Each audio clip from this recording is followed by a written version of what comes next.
देखो बच्चों, हमने स्टडी कर लिया था न्यूटन्स लॉ ऑफ मोशन के बारे में स्टडी किया था।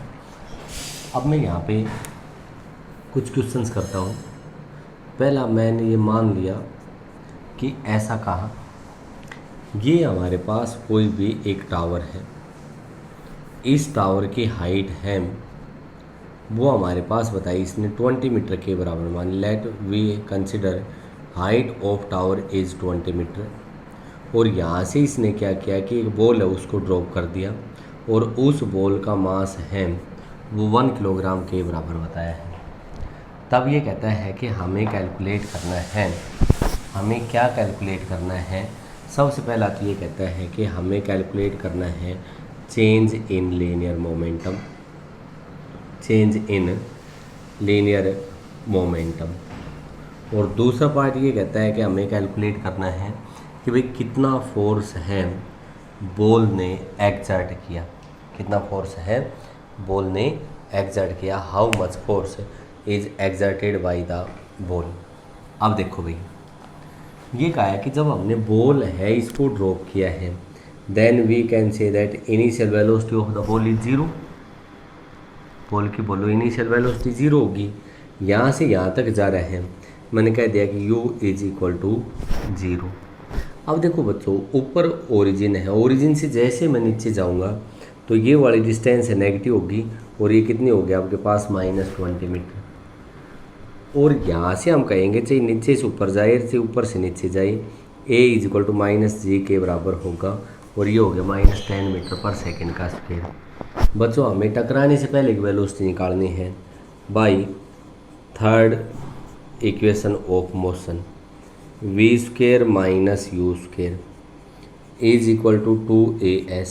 यही आएगा, v निकालना है, v का स्क्वेयर माइनस 0 का square is equal to 2 into a, देखो यहाँ से कितना है -10 और s कितना है -20 और minus minus plus, v square is equal to 20 into 20 और v is equal to √20 into 20 और इसकी जो वैल्यू आएगी वो हमारे पास कितनी आ गई 20 metre per second. Initial velocity 0, final velocity 20 metre per second.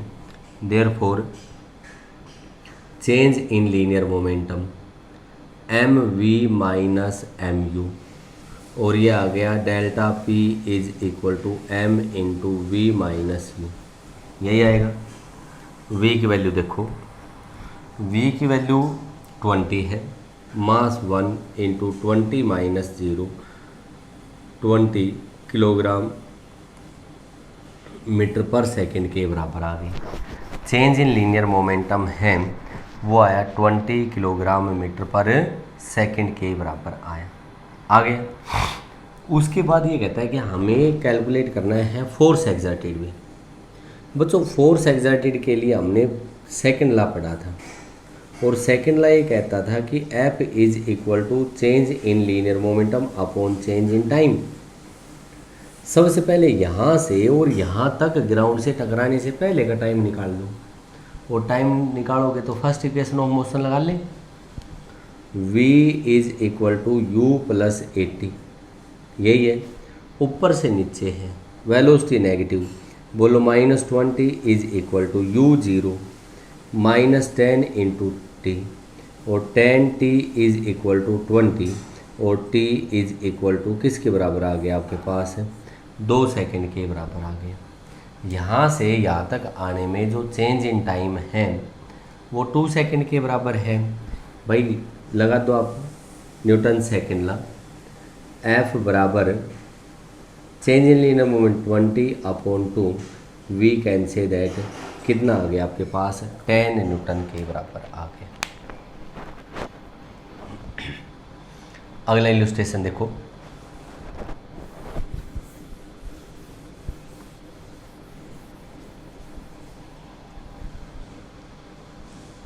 Next illustration हमने ये मान लिया कि मेरे पास कोई भी एक बॉल है, ये बॉल है और उस बॉल का जो मास है वो 50 ग्राम के बराबर है। बच्चों जब ग्राम में होगा तो उसको हम किस में कन्वर्ट करना पड़ेगा, किलोग्राम में कन्वर्ट पड़ेगा। और बॉल का मास हो गया 50 × 10⁻³ kg। We can say that 5 × 10⁻² kilogram के बराबर आ गया। ठीक है, एक बॉल है, बॉल का मास है 5 × 10⁻² किलोग्राम के बराबर है। उसके बाद ये कहता है कि इस बॉल को हमने एक हाइट से ड्रॉप किया और जो हाइट थी वो 5 मीटर थी। टकराने के बाद रिबाउंड हो गई और ये राइजेज होती है up to a height of 3.2 metre. और जो बॉल का हॉरिजेंटल ग्राउंड के साथ जो कॉन्टैक्ट टाइम था वो था 0.02 सेकेंड के बराबर था। देन ये कहता है कि हमें कैलकुलेट करना है force exerted by ball on ground. Ground के ऊपर बॉल ने कितना फोर्स है वो हमारे पास एक्सर्ट किया, वो हमें कैलकुलेट करना है। एक बॉल बताइए बच्चों, बॉल का मास है वो कितना बताया है, 50 ग्राम के बराबर बताया है। उसके बाद ये कहता है यहाँ से हमने इसको ड्रॉप किया और जैसे मैं इसको ड्रॉप करूँगा तो बॉल ग्राउंड के टकराएगी, ग्राउंड के साथ कुछ टाइम के लिए कांटेक्ट में रहेगी और कांटेक्ट में रहेगी तो टकराने के बाद बॉल ऊपर आएगी या नहीं। 5 मीटर ऊपर से डाला है, अगर सेम वेलोसिटी से ऊपर आती तब तो हम कहते 5 मीटर ही जाएगी। बट ये जो बॉल राइजेज अप हुई है वो कितनी राइजेज अप हुई है, 3.2 मीटर हाइट तक राइज अप हुई है। तब ये कहता है कि हमें कैलकुलेट करना है फोर्स एक्सर्टेड, कैलकुलेट करना है, ये कैलकुलेट करना है। आप कैलकुलेट कर लो, इसका फोर्स एक्सर्टेड है वो हमारे पास किसके बराबर होगा।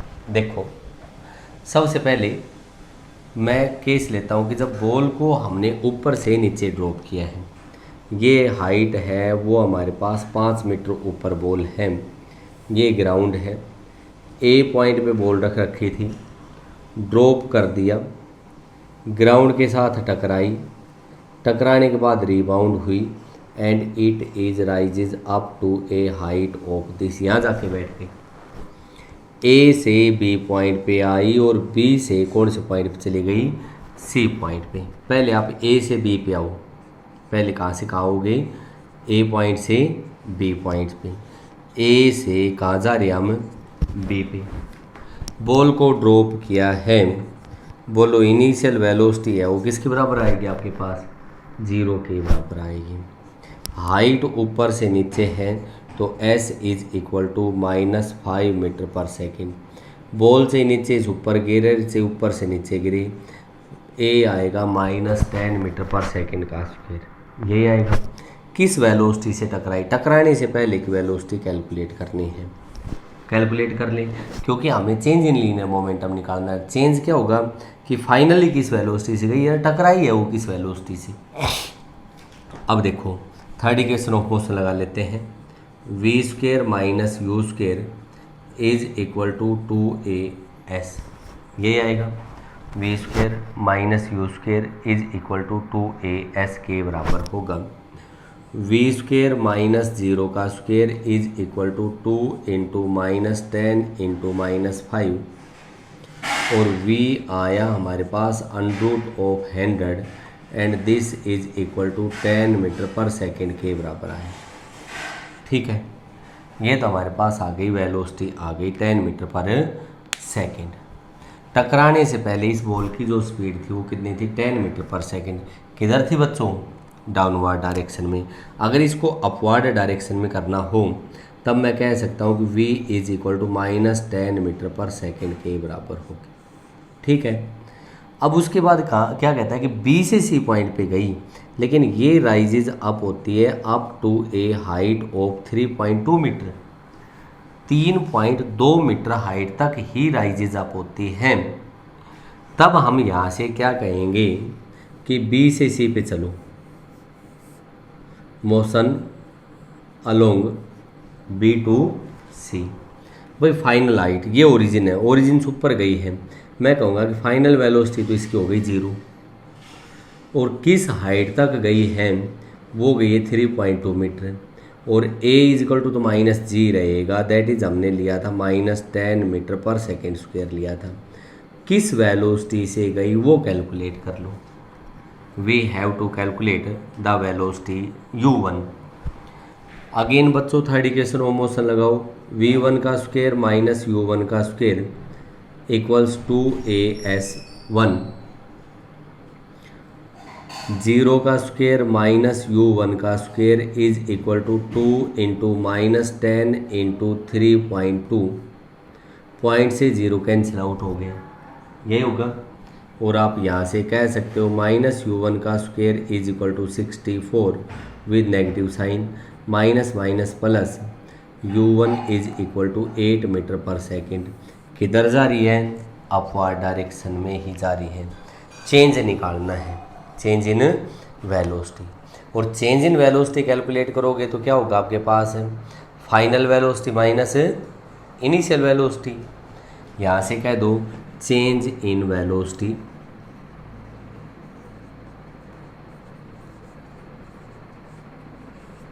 Change in velocity delta v is equal to finally u1 minus initially v, और u1 8 माइनस -10, और ये आ गया 18 मीटर पर सेकेंड के बराबर आ गया, यही है। लेकिन आप ये देखो कि ये वेलोसिटी कितने टाइम में चेंज हुई, कितने टाइम में चेंज हुई, 0.02 सेकेंड में। चेंज इन लीनियर मोमेंटम भी कैलकुलेट कर सकते हैं भाई। अपने को क्या कैलकुलेट करना है, last and final force calculate करना है। और जब फोर्स कैलकुलेट करना है तो मैं यहाँ से कह सकता हूँ कि change in linear momentum is equal to m into change in velocity, यही आएगा। और यहाँ से आप कह दूँ m कितना था, 5 इंटू 10⁻² इंटू 18, और ये आ गया 90 into 10⁻², that is 9 into 10⁻1 kilogram metre per second के बराबर आ गया, यही है। क्या चाहिए मेरे को, फोर्स चाहिए। और F is equal to change in linear momentum upon change in time, यही आएगा। और चेंज इन लीनियर मोमेंटम देखो कितना है, 9 into 10⁻⁻1 upon change in time 0.02 second. Point हटा दो, पर 100 चला जाएगा, 1 0 से 1 0 कट गई, 2 5 जा 5 9 जा 45 न्यूटन के बराबर होगा। This will be the force exerted. इसमें जो कॉन्सेप्ट याद रखना है वो यही याद रखना है कि ये तो वेलोसिटी ऊपर से नीचे होगी, और ये वेलोसिटी नीचे से किधर होगी, ऊपर होगी। और जब चेंज निकालना है तो दोनों की डायरेक्शन क्या होनी चाहिए आपके पास, सेम होनी चाहिए। Both must have the same direction. मैंने पहले वाले की डायरेक्शन है वो अपवर्ड की है, किसके साथ है, नेगेटिव साइन के साथ है। नाउ चेंज इन वेलोसिटी निकाल लेंगे तो final velocity minus initial velocity. Finally किस वेलोसिटी से गई है, u1 से, टकराई किस वेलोसिटी से है, v से, और यहाँ से हमने चेंज कैलकुलेट कर दिया। नीचे से किधर जा रही है, ऊपर की साइड में। और ये वेलोसिटी कितने टाइम में चेंज होती है, 0.02 सेकेंड में चेंज होती है।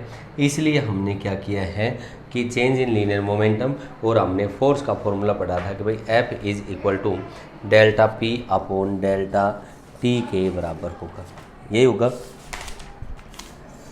आगे हमारे पास आता है, नेक्स्ट आता है, एक हमारे पास होता है इम्पल्सिव फोर्स आता है। तो व्हाट इज इम्पल्सिव फोर्स, और फिर आगे हम पढ़ेंगे इम्पल्स के बारे में स्टडी करेंगे। देखो भाई, हमारे पास आता है इम्पल्सिव फोर्स। इम्पल्सिव फोर्स,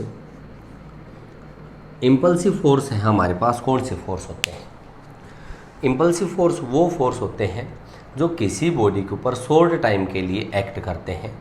उन फोर्सेस को हम किसका नाम दे देते हैं, इम्पल्सिव फोर्स का नाम दे देते हैं। अब देखो ये हाथ आई, कोलाइड हुई, और कोलाइड हुई है तो एक दूसरे पे फोर्स लगाया, लेकिन जब आवाज़ आती है, साउंड आती है, तो उतने टाइम के लिए फोर्स लगा। तो ये फोर्स कैसा हो गया आपके पास है, इम्पल्सिव फोर्स हो गया।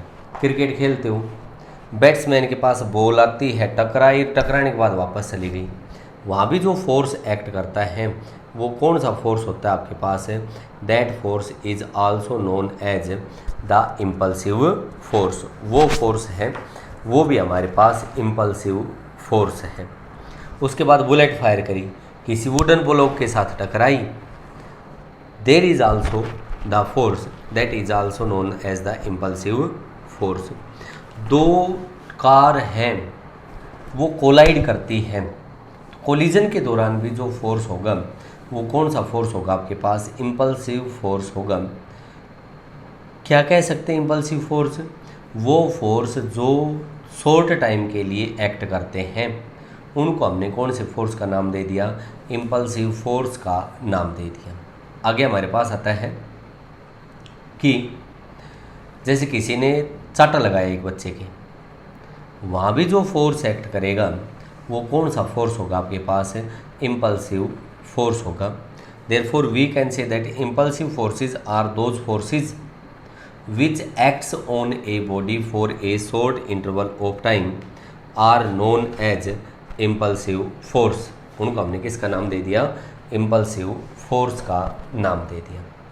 आगे हमारे पास आता है इम्पल्स। या तो आई से रिप्रेजेंट कर देते हैं या हम इसको किस से रिप्रेजेंट करते हैं? जे से रिप्रेजेंट करते हैं। इम्पल्स है ये हमारे पास क्या होता है?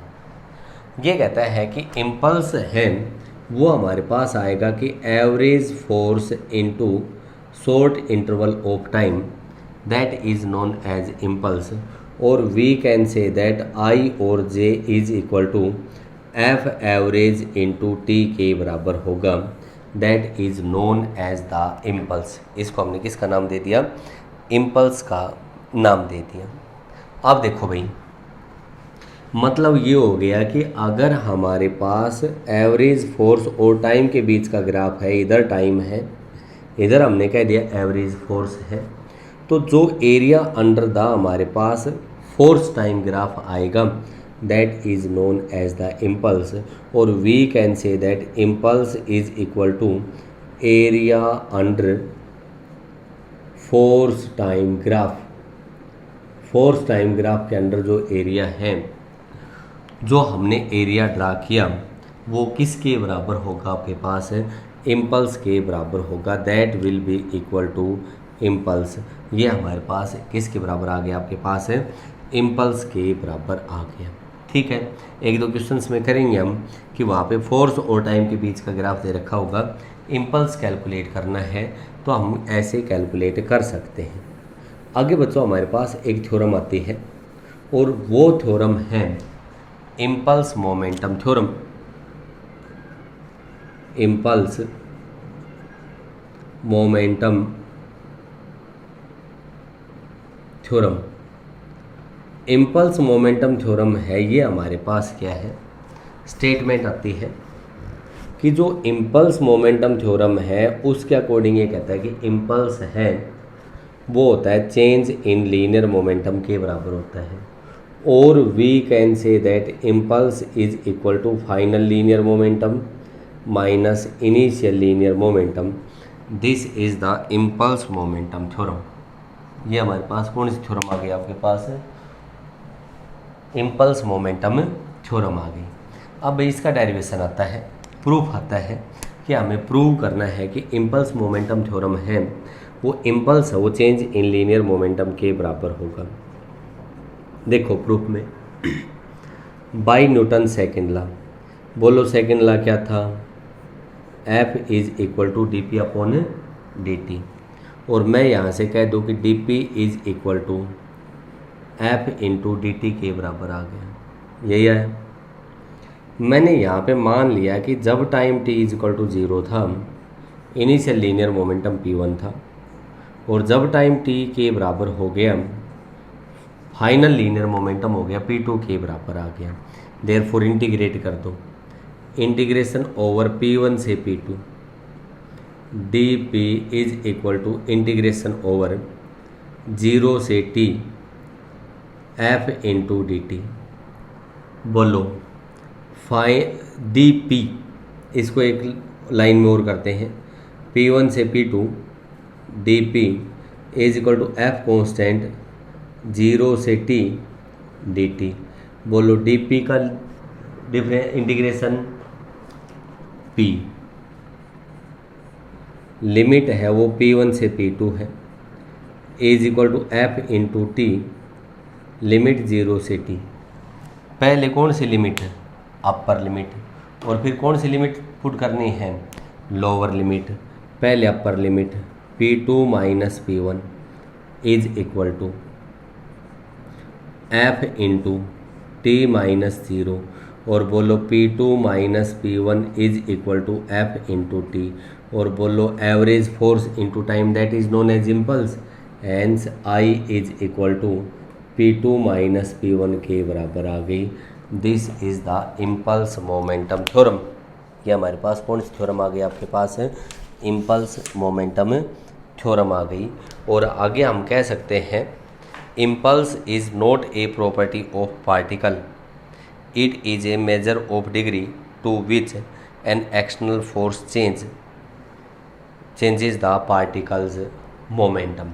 इम्पल्स है किसी पार्टिकल की प्रॉपर्टी नहीं है, बट ये मेजर करता है कि भाई हमारे पास किसी पार्टिकल का मोमेंटम है वो कहाँ तक हमारे पास चेंज कर सकता है।